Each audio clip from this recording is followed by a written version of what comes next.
I started blogging rather hesitantly, but really just because I felt a responsibility to the community, to be frank.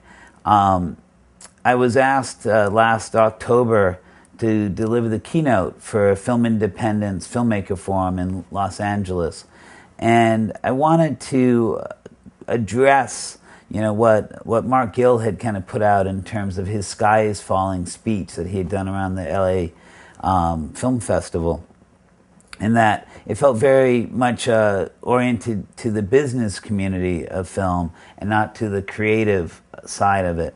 And from the creative side, it felt to me that we're on the verge of a really positive new paradigm.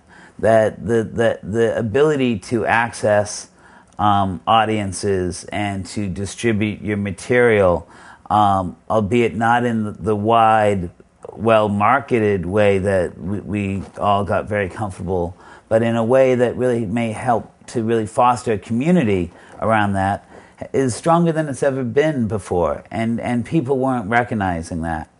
And so, I struggled, with if the indie film paradigm that we all grew decadent on, or grew fat on over the last 15, 20 years, might be over, what was new. And that was where I kind of, in the struggle to kind of coin something new, a new term, seized on the truly free film paradigm.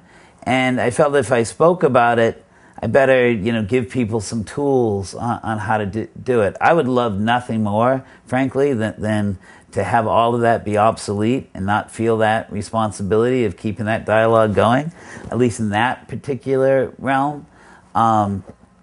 But there's still a lot to be said on the subject, and so it's, I'm not about to stop.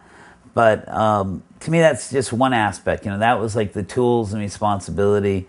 The question, of what a producer's responsibility, or the definition of producer, has been kind of it's a definition that I think has been constantly expanding, over the years that I've been able to produce films, and that initially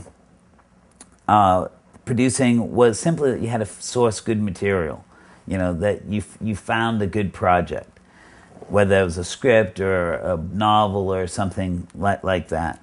Then the work became that you had to truly package it, writer, director, and cast, to bring it to market. Then you were really being asked to find the material and package the material and find the financing of a large degree, that you wasn't just deliver it to the financing source, but kind of start to package the financing sources together yourselves.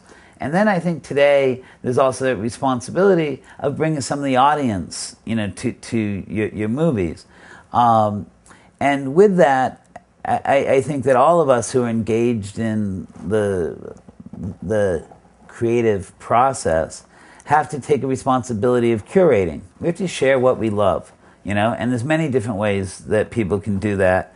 But some of it, I think, only makes sense to take advantage of these currently free and incredibly useful social networking tools.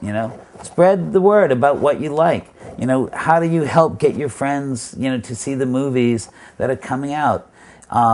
It's a really exciting period of time for filmmaking right now. But it's really scary that so much good work is being made and the public doesn't even know how to access it, let alone perhaps understand why they might be interested in doing it. So it was a situation that I felt I needed to do my share of trying to rectify. And whether that's, blogging about the infrastructure and how it can be improved, helping to drive people to the good work that needs to be exposed, or simply indicating my appreciation for the good work that's out there, all that led to clicking away.